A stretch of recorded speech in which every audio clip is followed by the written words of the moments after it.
Number 4 سورۃ النساء آیت نمبر 14 تفسیر وَمَن يَعْصِ اللَّهَ وَرَسُولَهُ، اور جو کوئی نافرمانی کرے اللہ کی اور اس کے رسول علیہ الصلوۃ والسلام کی، وَيَتَعَدَّ حُدُودَهُ، اور جو اللہ نے حدود متعین کی ہیں انہیں توڑے، ان پہ اضافہ کرے، زیادتی کرے۔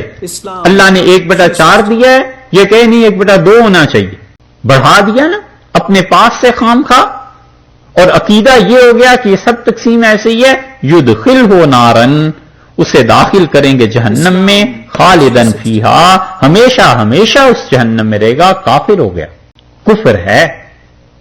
یہ جو عقل کے بے محابہ استعمال ہے نا، ایک حد تک عقل ٹھیک ہے، یہ مطلب تھوڑی ہے کہ وہ جو فارسی میں کہتے ہیں کہ بازی بازی بریش بابا بازی، بچے کا کھیلنا اور آخر بچہ باپ کی داڑھی سے بھی کھیلنے لگے، یہ کیا کھیلنا ہوا بچے کا؟ یہی بات ہے کہ عقل کا استعمال، لیکن اتنا کہ آدمی کہے کہ اللہ نے جو تقسیم کیا نہیں ایسے اور ایسے کر دیں۔ یتعدی حدودہ یدخلہ نارا خالدا فیہا، اور اسے ہم داخل کریں گے جہنم میں اور ہمیشہ ہمیشہ وہاں رہے گا، کیونکہ اللہ کی تقسیم پر اعتراض ہوا نا۔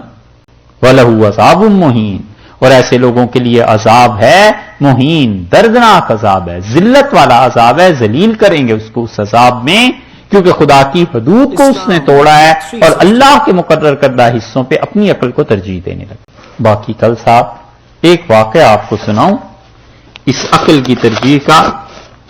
ہمارے ایک استاد تھے حافظ ریاض احمد صاحب اشرفی، وہ سناتے تھے، پنجاب یونیورسٹی میں وہ کام کرتے تھے، تو ان کو ایک آدمی وہاں مل گیا، وہ کہتے تھے کہ شیخ صاحب تھے ایک، اور مجھے ایک دن ان پہ بڑا غلبہ تھا، جس چیز کا بھی اللہ بخشے دنیا سے چلے گئے۔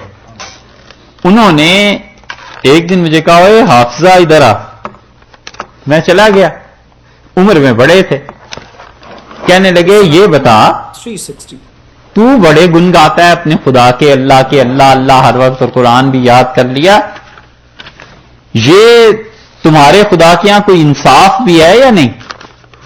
تو میں نے کہا شیخ صاحب کوئی ادب تمیز ہو، چھوڑ ادب تمیز کو، ظلم مچا ہوا ہے۔ میں نے کہا کیا ہوا؟ ان کا یہ کیا مرد 4 شادیاں کریں اور عورت کو 4 کی اجازت کیوں نہیں؟ وہ کیوں نہ کرے؟ یہ کیا ظلم ہے؟ اسے بھی آزادی ہونی چاہیے۔ تو کہتے تھے میں تو چپ ہو گیا پہلے، اگلے دن پھر انہوں نے کیا، پھر کیا، تو ایک دن مجھے جب زیادہ تنگ کیا تو میں نے کہا شیخ صاحب اللہ نے تو ظلم کیا، الیاذ باللہ، چلو اجازت نہیں دی، آپ تو ظلم نہ کریں، آپ ایسا کر لیں بیوی کو 3 اور کرا دیں، آپ کے ہاں تو انصاف ہو جائے نا۔ کہتے ہیں یہ جو انہوں نے سنا تو کرسی لے کے اٹھائی میرے سر پہ مارنے کے لیے، میں بھاگ کھڑا ہوا، قریب ایک مسجد تھی، وہاں ایک وہ واش روم تھا، اس میں چھپ کے پناہ لی، اور شیخ صاحب نے کھڑے ہو کے دروازہ بھی کٹکھٹا رہے ہیں، گالیاں بھی دے رہے ہیں، لوگ جمع ہو گئے، لوگوں نے کہا کیا ہوا ہے، تو اب اصل بات تو نہ بتائیں کہ میں نے کیا کہا، اور اس سے کہنے مجھے گالی دے کے گیا۔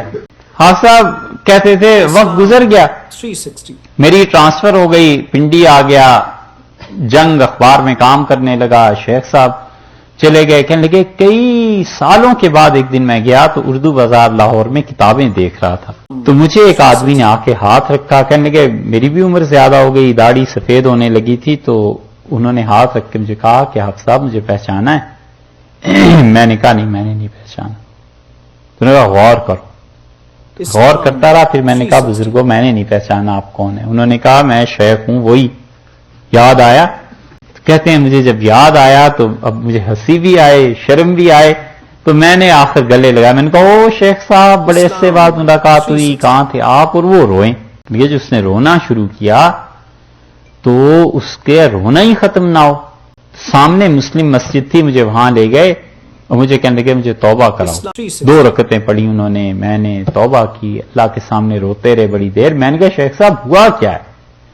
ان کا حافظہ جو میں نے تم سے کہا تھا نا کہ اللہ نے عدل نہیں کیا اور تم مجھے کہتے تھے کہ میں عدل کروں، تو میری 4 بیٹیاں تھیں اور ایک بیٹی 4 مرتبہ گھر سے بھاگی، اور 5ویں مرتبہ میں نے نکاح کر کے جان چھڑائی اور میں نے توبہ کی۔ میں نے کہا خدایا میں نے جو بکواس کی تھی وہ غلط چیز، اس کی سزا مجھے دنیا میں مل گئی کہ میں اللہ پہ جو اعتراض کرتا تھا مجھے پیش آ گئی. یہ چیزیں، یہ عقل کے زیادہ استعمالات جو ہیں نا ایسی خراب چیز.